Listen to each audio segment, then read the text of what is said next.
Halo semuanya, Assalamualaikum warahmatullahi wabarakatuh. Baik, pada hari ini saya akan melakukan percobaan eh, yaitu dengan menggunakan Ubuntu.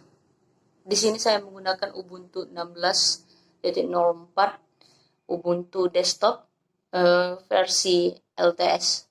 Eh, Teman-teman, perkenalkan, nama saya Vistani Adaputri Maharani. Saya berasal dari kelas 5 TEA dan pada hari ini saya akan melakukan praktikum komunikasi data, yaitu dengan mengerjakan tugas yang ada pada LMS Polsri. Baik, di sini teman-teman ada percobaan. Percobaan pertama adalah melakukan perintah-perintah dasar pada Ubuntu dan menggunakan command line-nya atau pada terminal. Selanjutnya, nomor 2, itu tugasnya adalah menghubungkan ke hotspot handphone saya ya, menggunakan command line atau terminal tadi. Selanjutnya teman-teman, yang ketiga adalah menginstal atau memasang Wireshark melalui command line. Nah, lalu yang keempat atau yang terakhir adalah sama seperti Wireshark, yaitu memasang TCP dump. Baik, kita mulai saja teman-teman percobaannya ya. Pertama, saya membutuhkan Ubuntu-nya. Alat-alat yang kita perlukan adalah Ubuntu. Dan yang kedua adalah cam record yang ada pada Ubuntu. Baik, kita mulai saja teman-teman. Sebelumnya, perintah-perintah dasar pada Linux ini sangat banyak teman-teman. Baik dari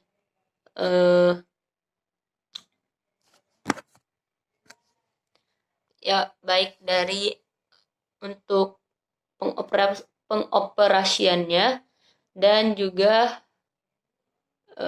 sintaks-sintaksnya cukup banyak dan kita bisa menggunakannya. Namun karena ini dasar, kita akan menampilkan sebuah perintah dasar yang mudah untuk dipahami. Perintah-perintah tersebut akan saya tunjukkan pada percobaan ini. Mungkin itu saja dari saya. Silakan tonton video ini dan selamat menikmati dan semoga bermanfaat untuk kita semua.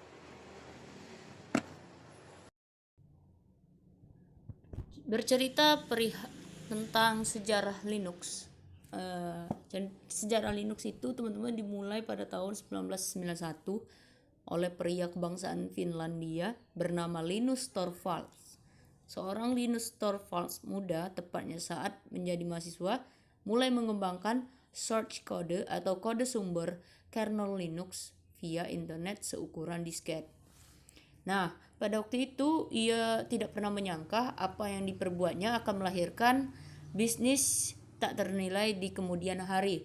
Linus muda juga tidak pernah menyangka bahwa sistem operasi Linux akan menjadi sistem operasi yang paling menjanjikan. Itulah awal mula sejarah singkatnya perkembangan Linux, teman-teman. Nah, teman-teman, Ubuntu ini merupakan distronya Linux, teman-teman. Jadi di dalam Ubuntu ini terdapat command line atau baris perintah Linux adalah teks antarmuka ke komputer kita. Juga dikenal sebagai shell atau terminal atau konsol atau command prompt yang banyak istilah lainnya. Salah satunya pada Windows disebut dengan command prompt ya, teman-teman. Nah, ini merupakan program komputer yang dimaksudkan untuk menafsirkan perintah, memungkinkan pengguna untuk menjalankan perintah dengan mengetik di terminal secara manual. Baik teman-teman, kita mulai percobaan perintah dasar yang pertama, yaitu saya ingin mencoba mount. Di sini kita ketikkan mount ini teman-teman, fungsinya untuk fungsinya untuk melampirkan file system. Oke, selanjutnya teman-teman, kita coba dengan perintah berikutnya. Perintah dasar berikutnya yaitu selanjutnya teman-teman ada du. Du ini fungsinya untuk menampilkan file secara rekursif. Nah, ini teman-teman jika dilihat seperti ini, kita bisa melihatnya file-filenya. Ini file pada sistem kita ya teman-teman. Selanjutnya kita bisa melihat inilah seperti output yang dihasilkan dari mengetik du. Selanjutnya teman-teman ada perintah df. Nah, perintah df ini untuk menampilkan dispace pada sistem Ubuntu kita. Nah, contohnya tuh lihat teman-teman, di sana ada file system yang berbentuk udef, bentuk iBlock, bentuk usec fable-nya, dan jumlah-jumlahnya ya teman-teman. Kita bisa lihat. Selanjutnya saya akan mencoba kuota. Nah, di sini kuota ini teman-teman terlihat ya bahwa kuota itu belum diinstal teman-teman. Lalu kita install aja ya. Install saja, berarti ini sudah masuk ke perintah dasar yang kelima ya. Setelah itu kita masukkan password kita. Pada Ubuntu ini teman-teman, jika kita memasukkan password, maka passwordnya tidak akan terlihat oleh kita teman-teman. Selanjutnya kita tunggu saja proses installnya yang lumayan lama ya teman-teman,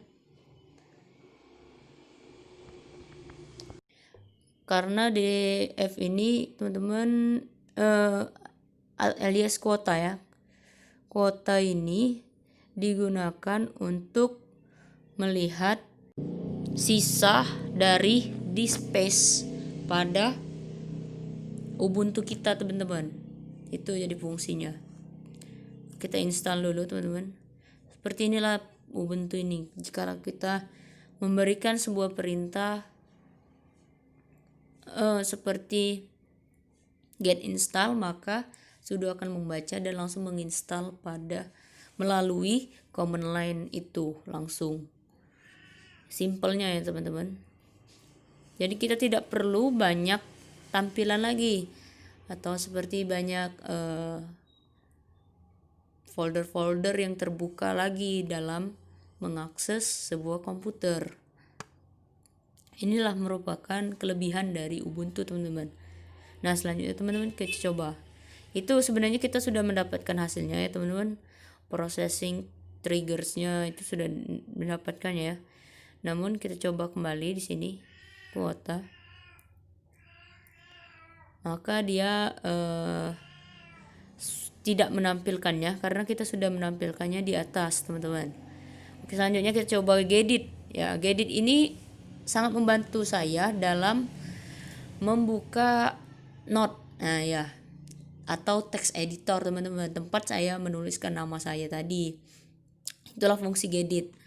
Selanjutnya teman-teman ada yang disebut dengan kate atau cat ya teman-teman kalau dibaca. Nah, kata ini sama seperti Gedit sebenarnya untuk membuka text editor. Namun yang bedanya kita perlu menginstalnya kembali. Sama seperti ketika kita mengetikkan kuota. Nah, dia meminta install teman-teman. Lalu kita install di sini. Kita klik lagi seperti yang sama. Sudo apt install kate atau cat ya teman-teman. Ya, dan langsung selanjutnya kita if config saja teman-teman. Dasar untuk config, lalu date atau tanggal ya teman, menampilkan tanggal. Lalu perintah dasar yang selanjutnya kita akan menampilkan EULIS. EULIS ini penggunaannya sama seperti if config ya teman-teman untuk scanning. Maka selanjutnya kita menggunakan perintah yaitu sudosu, yang mana ini perintah untuk mengubah username kita menjadi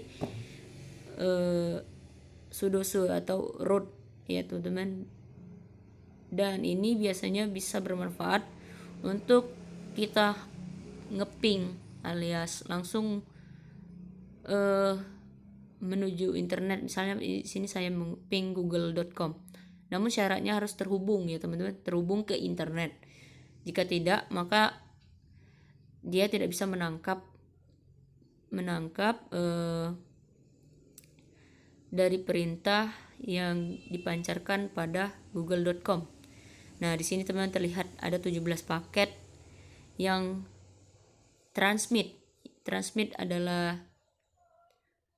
pengirim ya teman-teman, yang terkirim. Maka selanjutnya teman-teman di sini kita exit. Nah, ini perintah yang terakhir. Exit. Exit akan membuat sebuah terminal keluar. Nah, mungkin itu saja teman-teman untuk perintah dasar yang bisa saya tampilkan ke kalian semua. Baik, selanjutnya teman-teman kita akan melakukan percobaan, yaitu menghubungkan hotspot teman-teman. Caranya seperti ini teman-teman. Kita atur adaptor bridge-nya terlebih dahulu ya.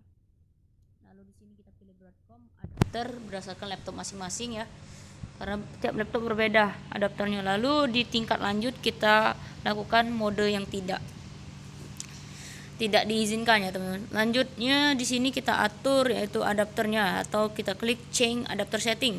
Pada adapter setting di sini ada VirtualBox host, karena di sini saya menggunakan VirtualBox teman-teman.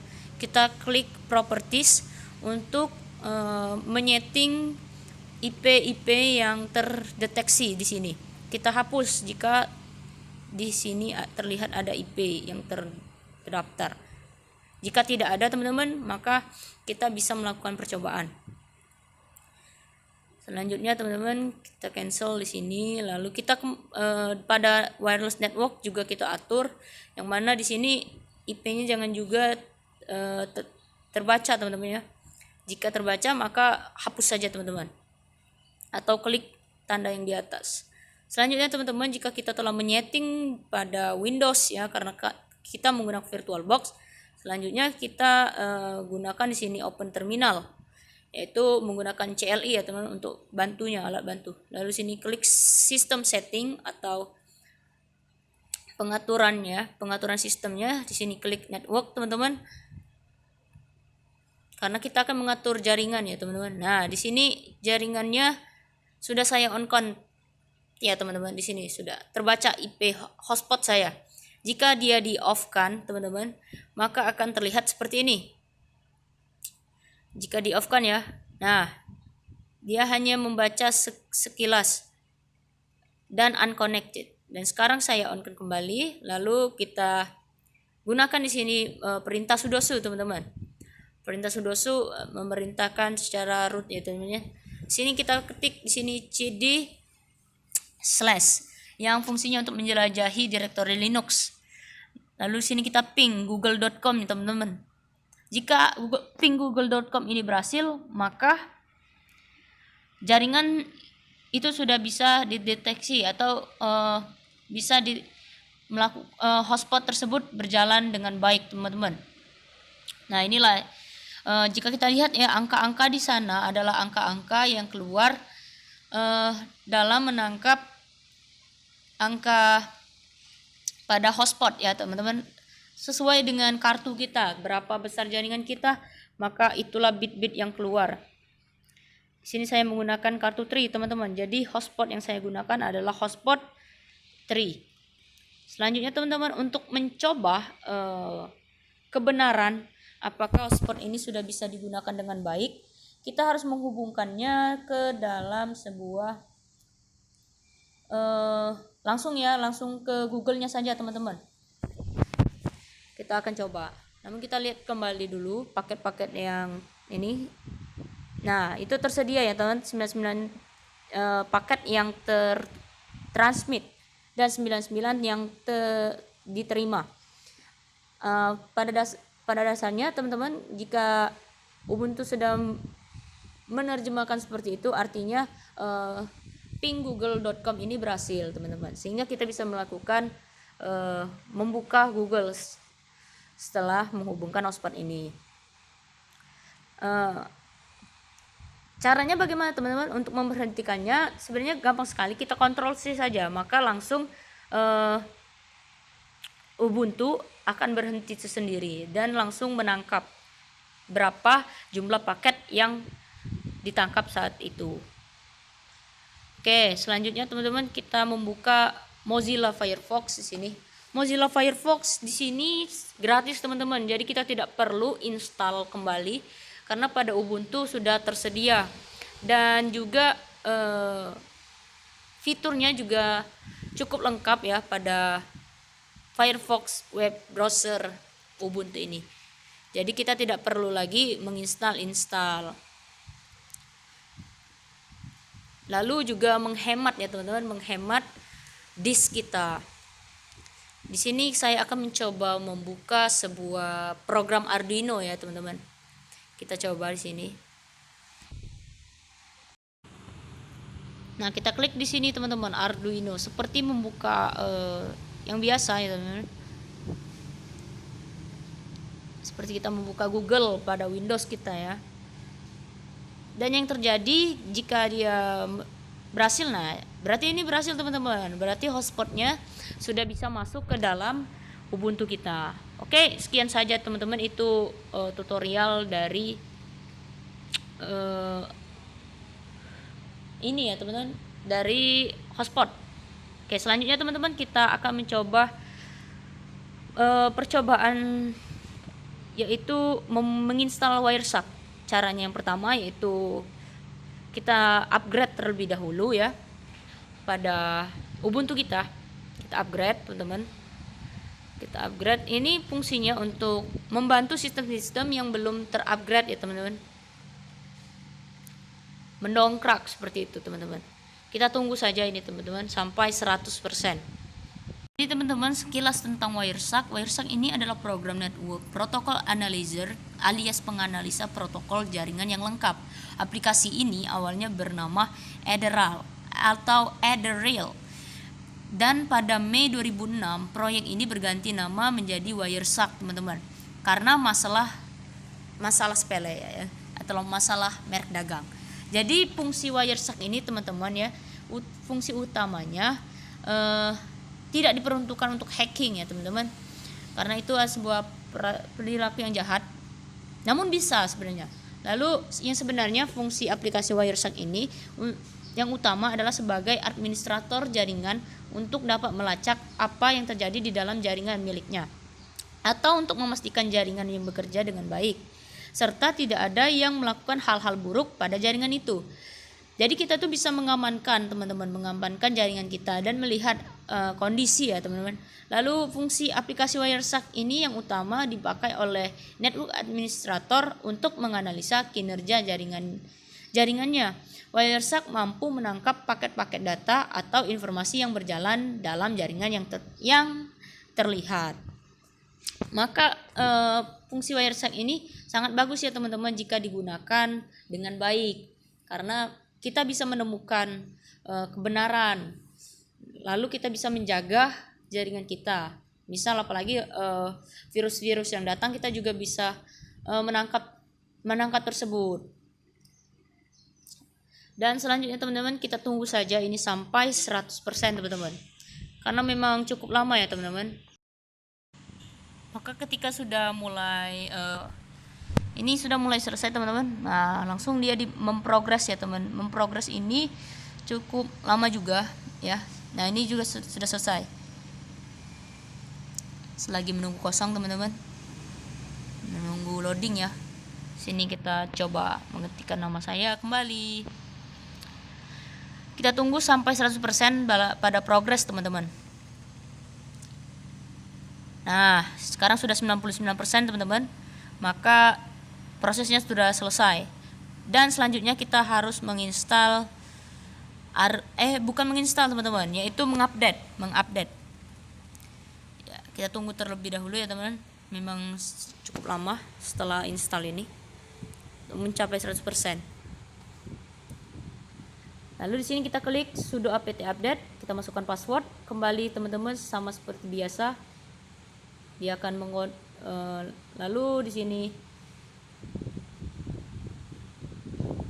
kita pilih text editor. Kembali teman-teman, lalu selagi menunggu ya teman-teman. Maka di sini sudah selesai ya update-nya.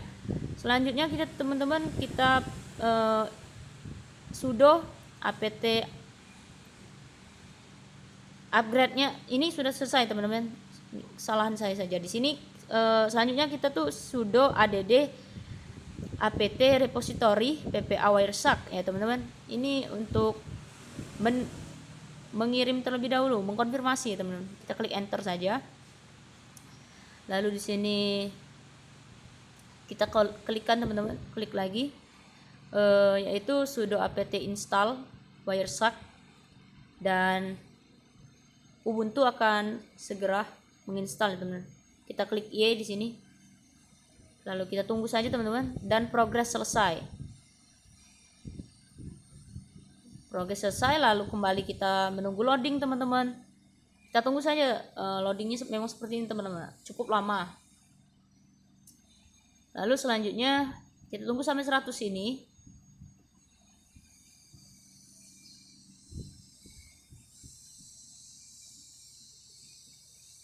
Nah, jika sudah selesai maka akan tampil seperti ini teman-teman. Nah, ini tampilan ini kita klik yes untuk membolehkan pengguna menggunakan user Wireshark. Oke, selanjutnya kita tunggu progres yang terakhir teman-teman untuk menggunakan Wireshark-nya teman-teman.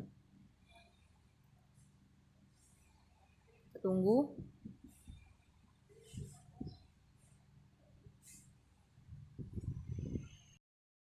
Nah, ini sudah 99% teman-teman. Nah, jika selesai kita bisa mengklik Wireshark. Namun di sini terjadi kesalahan. Kesalahan di sini sebenarnya dia itu sedang loading teman ya. Sedang loading si Wireshark-nya. Maka ketika kita sudah selesai itu biasanya dia langsung muncul teman-teman. Muncul aplikasinya. Ya, ini dia aplikasinya teman-teman. The Wireshark Network Analyzer. Jadi kita bisa menggunakan Wireshark ini. Ini artinya kalau kita sudah terbuka seperti ini, membuka tampilannya seperti ini, artinya kita berhasil teman-teman menginstalnya dengan menggunakan command line atau CLI teman-teman. Baik, mungkin itu saja di dalam tutorial dalam menginstal atau memasang Wireshark dengan menggunakan command line teman-teman. Baik, selanjutnya teman-teman, kalau Wireshark tadi sudah berhasil, sekarang kita sudo sur kembali, lalu kita klik tcpdump -v, dan di sini tcpdump akan langsung membaca teman-teman, membaca dan menangkap sebuah traffic data pada jaringan internet kita. Nah, selanjutnya kita ketikkan kembali di sini tcpdump. Di sini kita menggunakan -vv untuk melihat lebih jauh bagaimana traffic data yang ditangkap oleh tcpdump teman-teman. Kalau sudah berjalan seperti ini teman-teman, artinya kita berhasil teman-teman. Hasilnya berhasil dan kita kontrol C saja untuk menyimpan. Lalu kita exit. Dan ya, itu saja hasil dari percobaan kali ini teman-teman. Kesimpulannya adalah pada command line kita itu bisa melakukan sebuah perintah atau yang secara sistematis yang langsung bisa menampilkan apa yang kita mau, seperti menginstal, seperti mendapatkan sebuah aplikasi. Kita itu bisa melakukannya dengan command line. Oleh karena itu harapannya, saran juga dari saya, sebaiknya kita melakukan percobaan ini dengan berulang-ulang kali. Jikapun ada yang salah, kesalahan itu kan bisa, kalau di dalam command line kita bisa menghapusnya. Jadi tinggal klik clear, ketik clear, maka sebuah command line akan bersih. Atau kalau mau simple kita exitkan saja. Jadi teman-teman, itu saja 4 percobaan yang bisa saya tampilkan. Semoga bermanfaat untuk kita semua. Wabillahi taufiq wal hidayah. Wassalamualaikum warahmatullahi wabarakatuh.